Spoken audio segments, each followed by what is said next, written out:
नमस्कार विद्यार्थी मित्रांनो, FY BCom semester second financial accounting second topic number 2 insurance claims problem number 3. There was a fire in the business premises of Baroda Traders Baroda on 15 October 2024. मित्रांनो, Baroda traders बरोदाच्या प्रिमाइसेसमध्ये बिझनेसला 10 October 2024 रोजी आग लागली होती. From the following particulars ascertain the loss of stock and prepare a claim for insurance. खाली दिलेल्या माहितीच्या आधारे मित्रांनो आपल्याला लॉस ऑफ स्टॉक, किती रुपयाचा स्टॉक आपला जळाला, किती रुपयाचा स्टॉकमध्ये आपल्याला लॉस झाला आणि क्लेम फॉर इन्शुरन्स, आपण इन्शुरन्स कंपनीकडे किती रकमेसाठी क्लेम करणार आहोत ते मित्रांनो आपल्याला शोधून काढायचं आहे. आपल्याला खाली माहिती दिलेली आहे, त्यामध्ये आपण बघू शकतो आपल्याला काय काय दिलंय. तर मित्रांनो, स्टॉक ऑन 1 जानेवारी 2023, 1 जानेवारी 2023 चा स्टॉक आहे 15,300. परचेस फ्रॉम 1 जानेवारी 2023 ते 31 डिसेंबर 2023 61,000. सेल फ्रॉम 1 जानेवारी 2023 ते 31 डिसेंबर 2023 90,000. Stock on 31 December 2000. आता मित्रांनो या ठिकाणी 14 दिलंय, हे 2024 असणार आहे. 2024 13,500. त्यानंतर परचेस फ्रॉम 1 जानेवारी 2024 ते 14/10/2024 73,500. सेल फ्रॉम 1 जानेवारी 2024 ते 14/10/2024 75,000. मित्रांनो ही माहिती आहे दिलेली. त्यानंतर आपल्याला खाली आणखीन काय सांगितलंय हे सगळ्यात महत्त्वाचं आहे. The stock were always valued at 90% of the cost. मित्रांनो स्टॉकचे मूल्य नेहमी किमतीच्या 90% इतके होते. म्हणजे आपल्याकडे जो आता स्टॉक आहे 1 जानेवारी 2023 चा स्टॉक असेल किंवा 31 डिसेंबर 2014 चा स्टॉक असेल, मित्रांनो स्टॉकची किंमत घेताना नेहमी 90% एवढी घेतलेली होती. स्टॉकचे मूल्य नेहमी किमतीच्या 90% इतके होते मित्रांनो, ते आपल्याला 100% करून घ्यावे लागेल.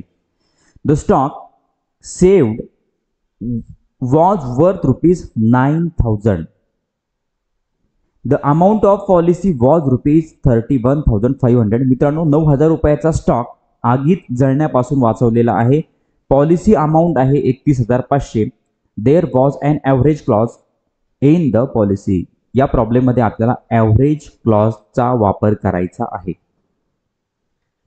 सगळ्यात महत्त्वाचं मित्रांनो, आपल्याला जो स्टॉक दिलेला आहे तो स्टॉकचं मूल्य हे प्रॉब्लेम मध्ये नेहमी 90% इतकं घेतलं होतं, तर ते आपल्याला 100% करायचं आहे. मग कसं करणार? तर मित्रांनो त्यासाठी या ठिकाणी आपण बघू शकतो व्हॅल्युएशन ऑफ स्टॉक. स्टॉकचं व्हॅल्युएशन आपल्याला या ठिकाणी काढायचं आहे. Since stock are valued at 90% of cost, their cost price is calculated as under. मित्रांनो कॉस्ट प्राइस ही नेहमी 100 असते. Valuation of 10% below cost. मग कॉस्ट प्राइसच्या 10% ते कमी आहे आणि अंडर व्हॅल्यूड कॉस्ट आहे 90. पण मित्रांनो या ठिकाणी आपल्याला जो स्टॉक दिलेला आहे 1 जानेवारी 2023 चा स्टॉक, तर तो स्टॉक आपण कसा या ठिकाणी कॅल्क्युलेट करणार, त्याचं 100% आपण कसे घेणार? तर मित्रांनो इफ 90 इज इक्वल 15,300, 100 बरोबर किती, म्हणजे 90 बरोबर 15,300. म्हणजे आपण स्टॉकची किंमत ही नेहमी 90 या ठिकाणी 90% एवढी घेतलेली आहे. मग 15,300 हे 90% आहे, तर 100% बरोबर किती, म्हणजे 90 बरोबर 15,300, तर 100 बरोबर किती? मग या ठिकाणी मित्रांनो तिरकस गुणाकार होईल 100 गुणिले 15,300 भागिले 90. तर मित्रांनो उत्तर आलं 17,000. म्हणजे 1 जानेवारी 2023 चा जो स्टॉक आहे तो 90%च होता, त्याची किंमत 90% एवढीच घेतलेली होती, ती होती 15,300. पण आता मित्रांनो आपण ती 100% घेणार आहोत, ती किंमत झाली 17,000. त्यानंतर 31 डिसेंबर 2023 चा सुद्धा स्टॉक याच पद्धतीने आपण याचं कॅल्क्युलेशन करणार. If 90 is equal 13,500. मित्रांनो 31 डिसेंबर 2023 चा स्टॉक 15,300 होता, ज्याची व्हॅल्यू 90% होती, ती आपल्याला 100% घ्यायची आहे. मग 90 बरोबर 13,500, तर 100 बरोबर किती?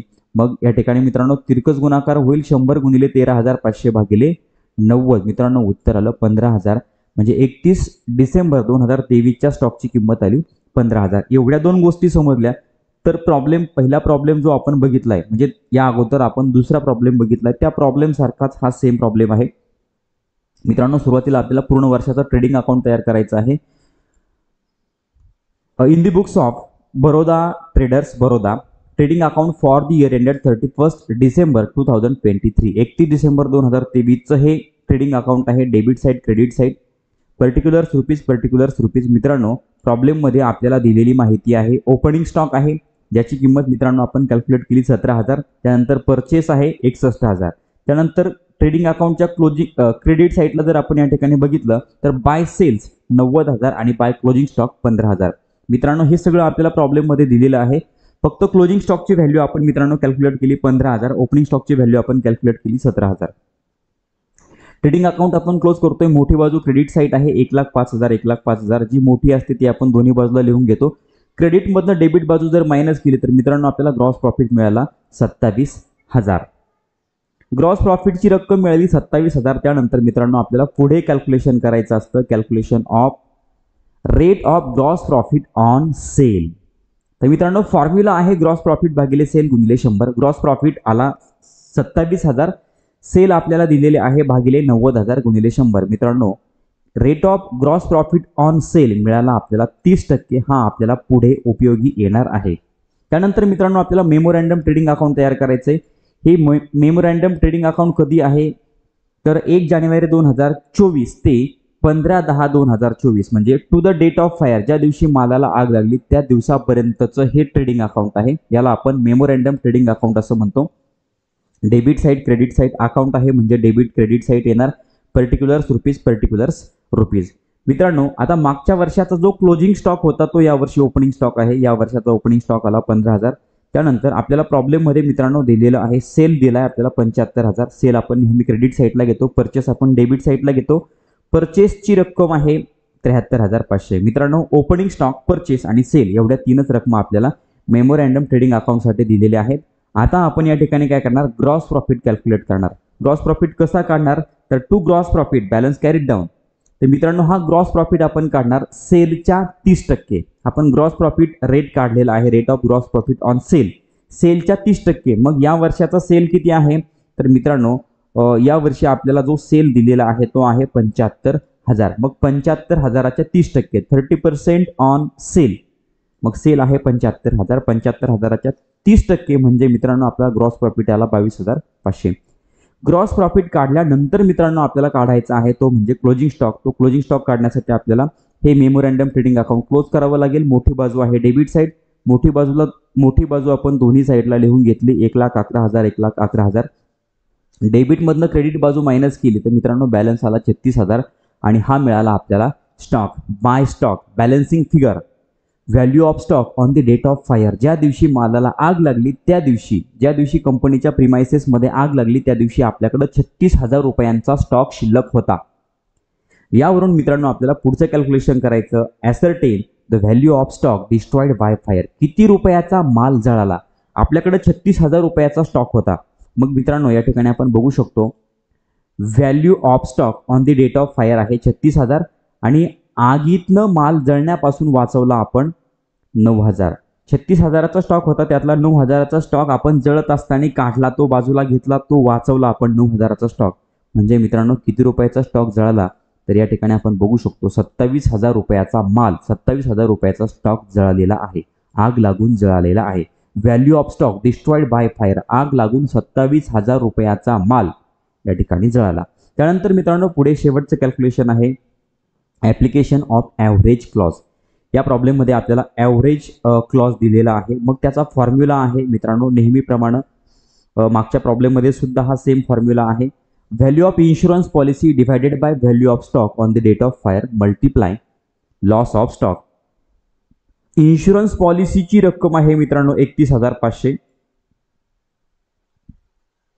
भागिले value of stock on the date of fire 36,000 गुणिले 27,000. लॉस ऑफ स्टॉक आहे 27,000.